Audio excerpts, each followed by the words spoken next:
नमस्कार,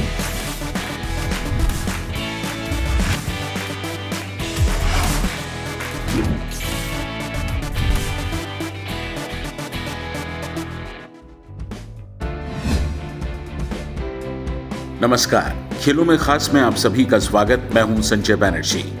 शुरुआत सुर्खियों के साथ। ऑस्ट्रेलिया ए के साथ day night warm up match कल से।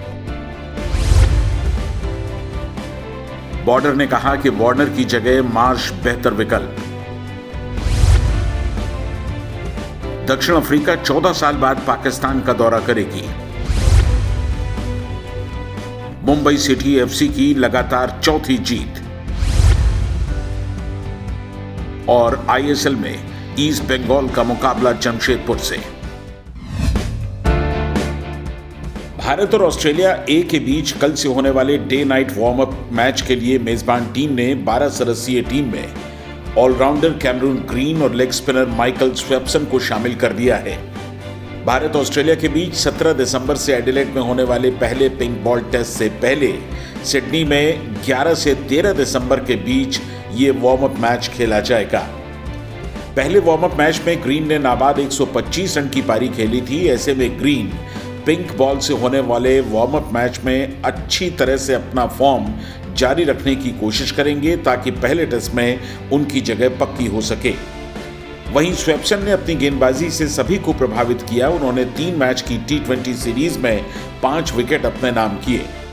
इसी के साथ स्वेप्सन अहम मौकों पर रन रोकने में भी कामयाब हुए।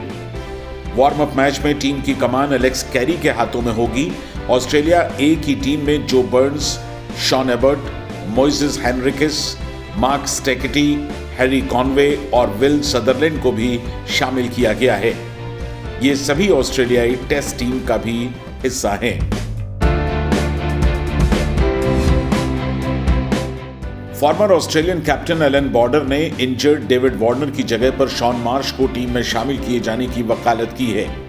उन्होंने कहा कि इंजरी से परेशान ऑस्ट्रेलियन टीम में एक्सपीरियंस्ड मार्श ओपनिंग का बेहतर ऑप्शन हो सकते हैं। 4 टेस्ट मैच की सीरीज का पहला मुकाबला 17 दिसंबर से एडिलेड में खेला जाना है।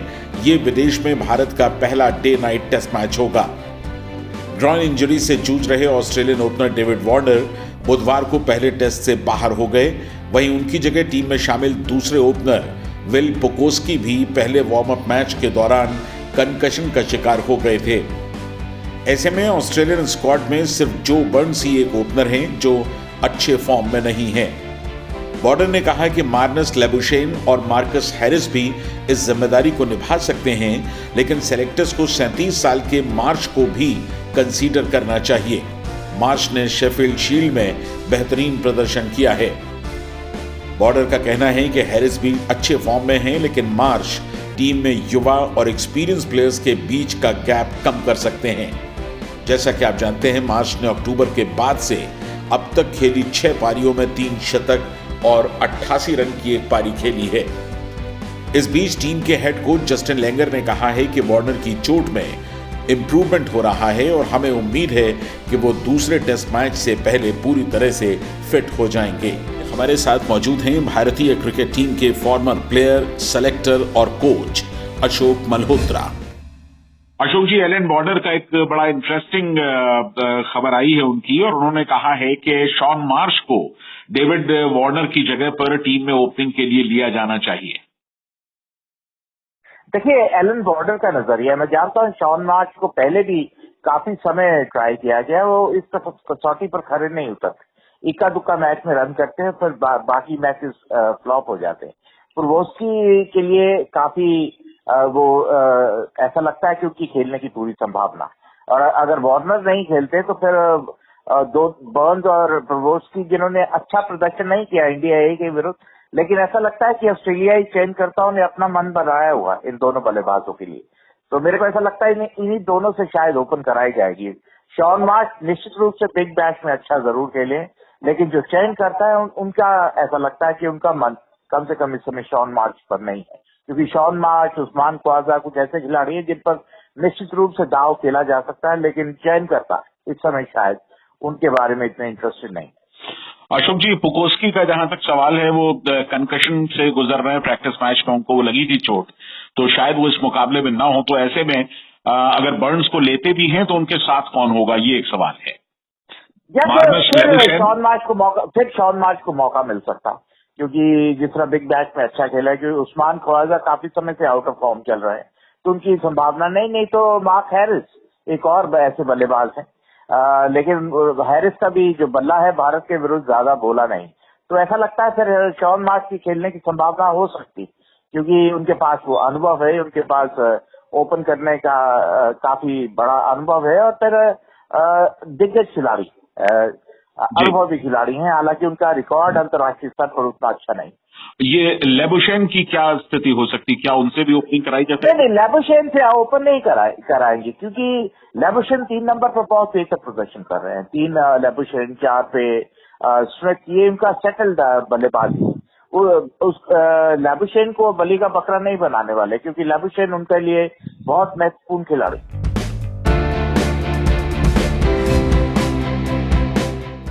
बीसीसीआई कॉन्स्टिट्यूशन में अमेंडमेंट की रिट पर कल सुनवाई नहीं हो सकी।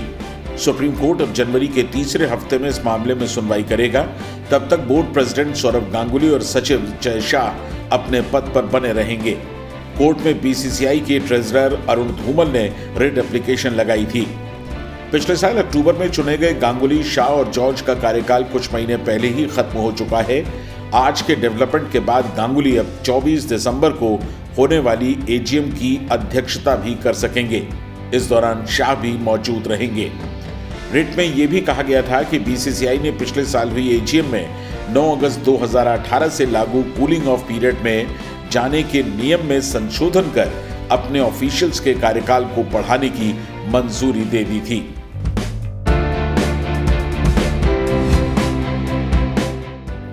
आईसीसी की ताजा टी20 रैंकिंग में भारत के पेस बॉलर जसप्रीत बुमराह और रोहित शर्मा टॉप 10 से बाहर हो गए हैं। टॉप 10 में अब भारत का कोई भी गेंदबाज शामिल नहीं है। वहीं बल्लेबाजों की रैंकिंग में भारतीय कप्तान विराट कोहली 8वें और लोकेश राहुल तीसरे नंबर पर हैं। आईसीसी ने भारत और ऑस्ट्रेलिया के बीच टी20 सीरीज खत्म होने के बाद रैंकिंग जारी की है।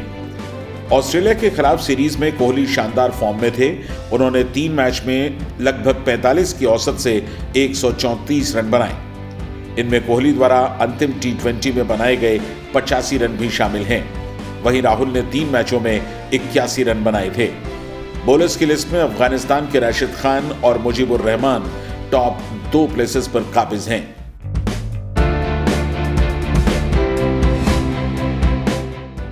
भारत के पूर्व विकेटकीपर पार्थिव पटेल ने क्रिकेट के तीनों फॉर्मेट से रिटायरमेंट ले लिया है। इंटरनेशनल क्रिकेट में उनका 18 साल का करियर रहा। उन्होंने 2002 में इंग्लैंड के खिलाफ टेस्ट में डेब्यू किया था। पार्थिव की उम्र उस समय 17 साल 153 दिन थी। इसके साथ ही वे सबसे कम उम्र में बतौर विकेटकीपर टेस्ट में डेब्यू करने वाले प्लेयर भी बने थे। ओवरऑल पार्थिव चौथे सबसे युवा भारतीय खिलाड़ी हैं जिन्होंने टेस्ट में डेब्यू किया। इससे पहले यह रिकॉर्ड सचिन तेंदुलकर, पीयूष चावला और एल शिवरामकृष्णन के नाम है। 35 साल के हो चुके पार्थिव ने आखिरी मैच जनवरी 2018 में साउथ अफ्रीका के खिलाफ जोहानिसबर्ग में खेला था।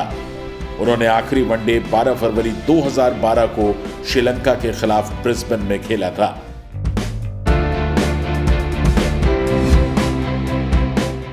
साउथ अफ्रीकी क्रिकेट टीम 14 साल में पहली बार पाकिस्तान का दौरा करेगी। यह दौरा अगले साल जनवरी में होगा, जिसमें 2 टेस्ट और 3 टी20 इंटरनेशनल मैचेस खेले जाएंगे। साउथ अफ्रीकी टीम ने 2007 में पिछली बार पाकिस्तान का दौरा किया था। टेस्ट मैच कराची और रावलपिंडी में, जबकि तीनों टी20 मैचेस लाहौर में खेले जाएंगे। पीसीबी ने एक बयान में कहा है कि दक्षिण अफ्रीका की टीम 16 जनवरी को कराची पहुंचेगी और नेशनल स्टेडियम कराची में 26 से 30 जनवरी के बीच पहला टेस्ट मैच खेलेगी। दूसरा टेस्ट मैच रावलपिंडी में 4 से 8 फरवरी के बीच होगा। कत्ताफी स्टेडियम लाहौर में 3 वनडे इंटरनेशनल 11, 13 और 14 फरवरी को खेले जाएंगे।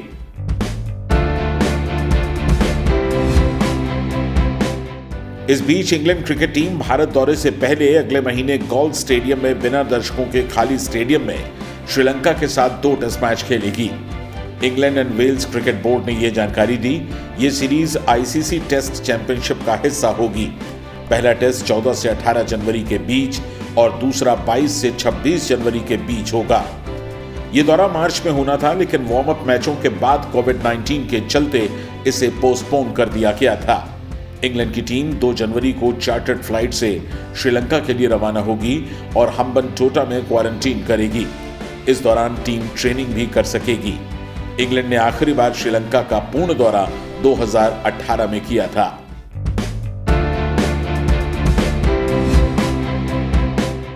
आईएसएल में कल खेले गए मुकाबले में मुंबई सिटी एफसी ने चेन्नईयन को कड़े मुकाबले में 2-1 से हरा दिया।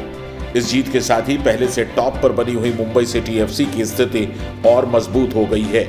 मुकाबले में लीड चेन्नईयन ने याकूब सिल्वेस्टर के 40वें मिनट में बनाए गोल की मदद से ली, लेकिन ठीक हाफ टाइम से पहले सेंटाना ने मुंबई के लिए बराबरी का गोल दाग दिया। हाफ टाइम तक दोनों टीमें एक गोल से बराबरी पर थीं। इस मुकाबले में खासकर दूसरे हाफ में तनाव के लम्हे भी देखने को मिले, लेकिन इसी बीच लेफोंड्रे ने निर्णायक गोल 75वें मिनट में दागा।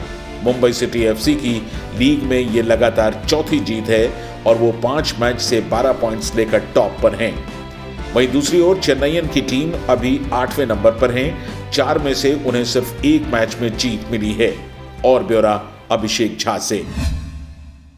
ये मुकाबला काफी रोमांचक रहा। हालांकि 2-1 से मुंबई सिटी की टीम इस मैच को जीतने में सफल हो गई, लेकिन ये मुकाबला जैसा कि बताया कि काफी एंटरटेनिंग रहा। हालांकि शुरुआत चेन्नई एफसी की तरफ से काफी अच्छी रही और मुकाबले के दूसरे मिनट में ही चेन्नई की टीम ने काउंटर अटैक करते हुए मुंबई सिटी के खिलाफ मौका बना लिया था, लेकिन फिनिशिंग टच नहीं दे पाए थे उनके स्ट्राइकर सिल्वेस्टर। लेकिन उन्होंने जो काम नहीं किया था वो 40वें मिनट में पूरा किया। पहले हाफ से ठीक पहले उन्होंने एक गोल कन्वर्ट कर दिया था और बहुत ही खूबसूरत राइट हैंड की तरफ से क्रॉस आया था, जिस पर कि उन्होंने सिर्फ टैप इन किया था और गोल को गेंद को सीधे भेज दिया था गोल पोस्ट के अंदर। और 1-0 से चेन्नई की टीम बढ़त बना चुकी थी, चेन्नई एफसी की टीम। लेकिन उनकी जो खुशी थी वो ज्यादा देर तक टिक नहीं पाई और मुकाबले में यानी कि पहले हाफ के जो एक्स्ट्रा टाइम थे उसमें हरनैन ने हेडर के जरिए गोल करते हुए 1-1 की बराबरी पर ले आए थे मुंबई सिटी की टीम को।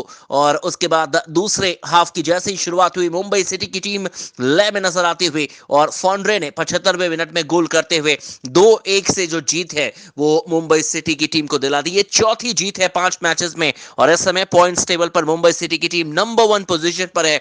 वहीं पर चेन्नई एफसी की टीम फिलहाल 8वें पायदान पर है।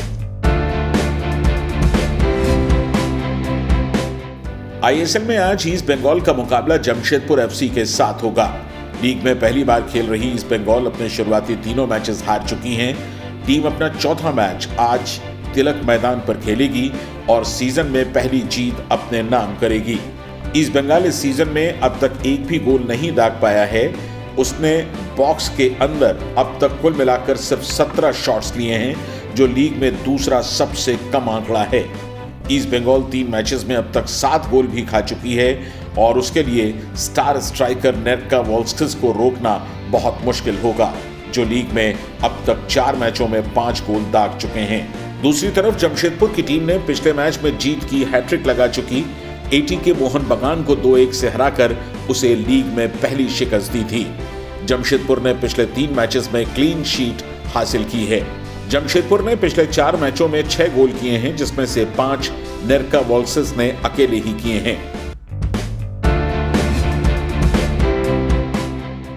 आज का खेलों में खास यहीं तक।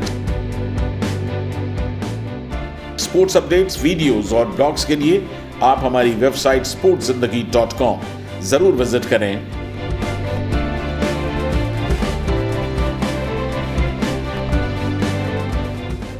हमारी ईमेल आईडी है connect@sportszindagi.com। अपना ख्याल रखें और जुड़े रहें स्पोर्ट्स जिंदगी के साथ। नमस्कार।